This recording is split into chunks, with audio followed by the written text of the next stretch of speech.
Speaker, in 2008, Tim McLean was murdered on a Greyhound bus. His murderer, Vincent Li, is now a free man with an absolute discharge, while Tim's mother will continue to live with this hell for the rest of her life.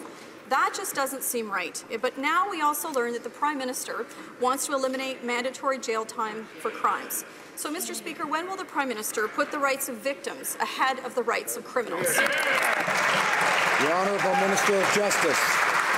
Well, thank you, Mr. Speaker, and certainly our hearts go out to the McLean family. I want to be clear that the review boards of the provinces and territories have a specific jurisdiction on whether or not an absolute discharge is provided to persons who are held not criminally responsible.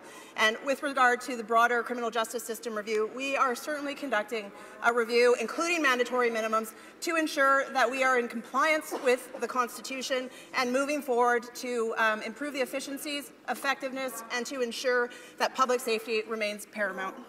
The Honourable Leader of the Opposition.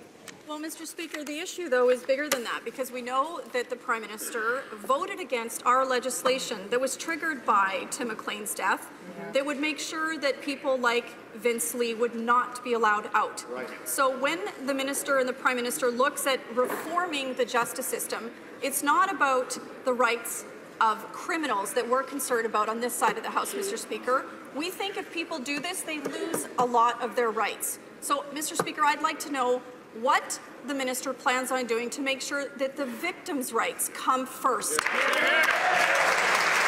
Honourable Minister of Justice.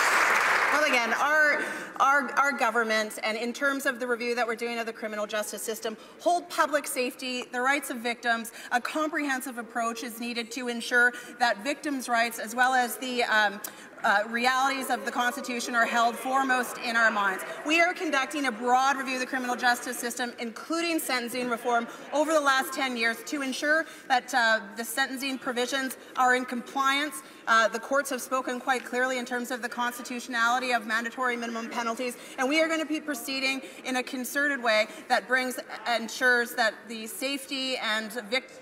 The Honourable Leader.